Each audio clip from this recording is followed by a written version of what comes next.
It's today, and a deadly storm system is about to hit hard, and after everything we just tracked over the last several days, I genuinely think this next round could be one of the more dangerous setups we've covered this season. We've got confirmed tornado damage already on the books, a fresh round of severe storms loading up for tomorrow, and a flooding threat that's going to linger for days. So let's get right into it, because there's a lot of ground to cover. Before we look ahead, we have to talk about what just happened, because the last 48 hours were genuinely brutal for a lot of folks. Preliminary reports from the Storm Prediction Center show more than 310 severe weather. Reports over that stretch, including 22 tornado reports, nearly 190 damaging wind reports, and nearly 100 large hail reports. The worst of it came out of central Arkansas, where the National Weather Service confirmed an EF3 tornado with estimated peak winds near 160 miles per hour. That tornado tracked for almost 14 miles just outside of Conway, leveled several homes, and injured at least 9 people. Tragically, one fatality has been confirmed from that tornado, and our thoughts are with that family and that community tonight. Just to the east in Mississippi, a separate line of severe thunderstorms produced a damaging macroburst with winds estimated near 95 miles per hour, and that event is being blamed for a second fatality. After a large tree fell directly onto a mobile home, we also saw significant hail damage near Jonesboro, with stones reported up to softball size, shattering windshields and causing roof damage across a wide swath of northeastern Arkansas. Our team was live for over 30 hours covering this outbreak, and on YouTube alone, we reached more than 6 million people during that stretch. And once again, this community stepped up. Together, we raised over $70,000 for storm victims through the Y'all Squad, and we got 650 Midland NOAA weather radios out to families in Conway and Jonesboro so they can stay ahead of whatever comes next. That only happens because of donations through Y'all Squad. Org, our 501c3 nonprofit, so thank you to everyone who continues to make that possible. Now let's talk about what's coming, because unfortunately the atmosphere isn't done with this region yet. A reinforcing disturbance is going to dive southeast out of the Rockies over the next 24 hours, and it's going to interact with the same warm, moisture-rich air mass that's been sitting over the Mid-South for days now. That combination is exactly why the Storm Prediction Center has placed an enhanced risk for tomorrow, stretching from northern Louisiana through Mississippi and into western Tennessee, covering cities like Shreveport, Jackson, and Memphis. And honestly, given how unstable this air mass already is and how strong the wind shear is looking, I would not be shocked at all if this gets bumped up to a moderate risk in a later update. If you live anywhere in that corridor, tomorrow needs to be a day where you're checking the radar constantly, not just glancing at it once in the morning and forgetting about it. The timeline on this one is fairly straightforward, but still dangerous. Storms are going to begin developing during the afternoon, as daytime heating destabilizes the atmosphere, and the most intense, most organized supercells are going to fire up between about 3 p.m. and 9 p.m. before transitioning into a fast-moving line overnight. That overnight transition is the part that concerns me most, because this line is going to be racing through Mississippi and into Alabama well after midnight, and that means a lot of people are going to be asleep when the most dangerous part of this event arrives. Nighttime severe weather is statistically deadlier for exactly that reason. People simply don't get the warning in time, so if you live in Jackson, Tupelo, or anywhere along that path, please make sure you have a way to be woken up if a warning is issued for your area. Let's break down exactly what this storm is capable of, because the threats are stacking up in a way that worries me. First, the tornado threat is significant.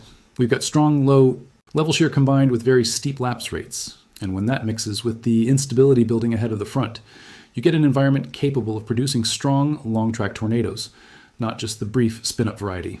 I'm talking about tornadoes that could stay on the ground for 10 or more miles if they form within a discrete supercell before storms congeal into a line, and given how often that's happened with this pattern lately, I'm taking this threat very seriously. Beyond tornadoes, we're also looking at a significant hail threat, with stones up to the size of baseballs possible in the strongest supercells, particularly across northern Mississippi during the late afternoon and early evening hours. If you've got a vehicle parked outside in Jackson or Tupelo tomorrow, get it under cover if you possibly can, because hail of that size can do real damage in a matter of seconds. And then there's the wind threat, which is honestly going to be the most widespread danger of this entire event. As the line of storms consolidates overnight, we're expecting widespread damaging winds in excess of 70 miles per hour, with some of the strongest segments potentially gusting past 80. That kind of wind is more than capable of snapping power poles, toppling mature trees onto homes, and causing significant structural damage well beyond just outbuildings and fences. As this line pushes through Alabama overnight and into the early morning hours, places like Tuscaloosa, Birmingham, and eventually into northwest Georgia need to be ready for a genuinely rough stretch of weather long after most people have gone to bed. While severe weather is going to dominate tomorrow's headlines, I want to flag a flooding concern that's going to stick around for several more days after that. This system is tapping into an enormous plume of Gulf moisture, and as it gets funneled north ahead of the front, we're going to see repeated, stretching from Louisiana through Mississippi and into Alabama. The Weather Prediction Center has a slight risk for excessive rainfall in place right now, but given how training these storms are likely to be, rolling over the same areas again and again, I think there's a real chance we see totals that exceed the current outlook. We're talking widespread rainfall of 3 to 5 inches, with isolated pockets possibly seeing 6 to 7 inches in a very short window. If you live near smaller creeks and streams anywhere in this corridor, this is exactly the kind of setup that produces a fast, dangerous rise in water levels, sometimes with very little warning. Please, if you come across a flooded road, turn around. It is never worth the risk.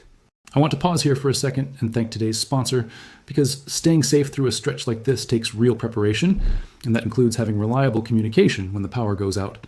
That's why I'm glad to tell you about today's sponsor, Anchor.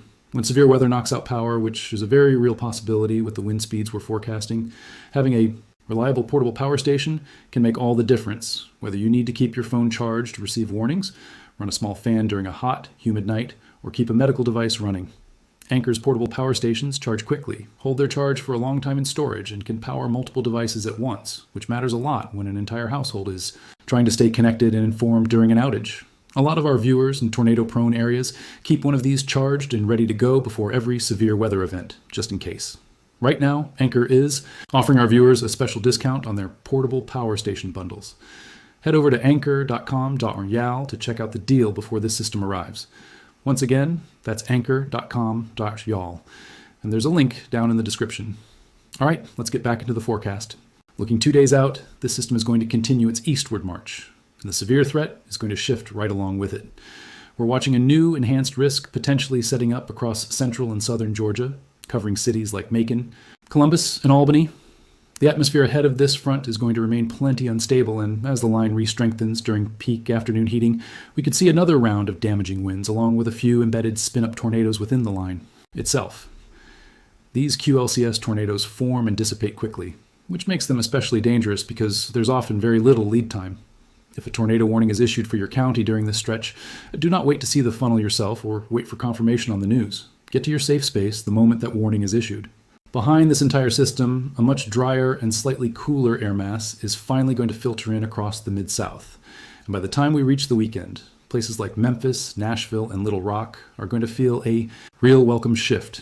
Humidity is going to drop noticeably, afternoon highs are going to settle into the comfortable low 80s, and we're looking at mostly clear skies for at least a couple of days.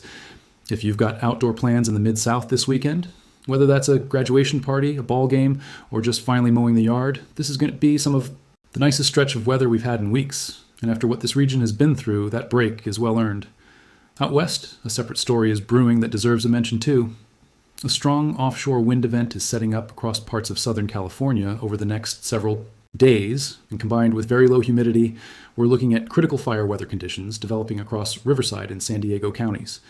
If you live in that region, please use extreme caution with anything that could throw a spark, because conditions like this can turn a small fire into a fast-moving, dangerous wildfire in a matter of minutes. And a quick note on the tropics before we wrap up, because we are now solidly into the season where development becomes more likely with each passing week. There's a tropical wave currently a few hundred miles east of the Windward Islands that the National Hurricane Center is giving a moderate chance of development over the next several days. It's too early to talk specifics on a track, but if you live anywhere along the Gulf Coast or the Southeast Atlantic coast, this is a good reminder to double check that your hurricane kit is stocked and ready. I'll keep tracking this one closely and update you as it develops. Now, after everything we've covered today, confirmed tornado damage, a dangerous, severe weather setup for tomorrow, and a flooding threat that's going to linger for days, I want to remind you why I built Y'all Call in the first place. A silent notification on your phone is incredibly easy to sleep through, and a lot of the most dangerous storms in the system are going to be rolling through, well, after midnight. Y'all Call rings your phone like an actual incoming call and keeps ringing until you wake up and take action, and that difference can genuinely save your life when storms are moving fast in the middle of the night. If you live anywhere from Mississippi through Alabama and into Georgia over the next few days, I would strongly encourage you to get signed up before the system arrives in your area. Let's end with some good news, because not everyone is dealing with danger this week. If you want to find the best weather in the country right now, you need to look toward the Northern Rockies. Places like Bozeman and Missoula are sitting in a gorgeous stretch of dry, mild weather with afternoon highs in the mid-70s and overnight lows dropping into the comfortable upper 40s. Skies are mostly clear, humidity is low, and there's essentially no severe weather risk anywhere in the forecast picture up there for the next several days. If your schedule has any flexibility at all, that's about as close to perfect summer weather as it gets anywhere in the country. Right now, that's going to do it for today's forecast. We've got a genuinely deadly storm system that already left damage and loss of life. Behind it, another dangerous round bearing down on the Mid-South tomorrow. A flooding threat that's going to stick around for days, and a tropical wave worth watching as we move forward. Please take this one seriously, have your safe space ready, and make sure everyone in your household knows the plan. Make sure you like this video and subscribe to the channel so you don't miss any updates as the system continues to evolve. I'll see you in the next one. Stay safe out there.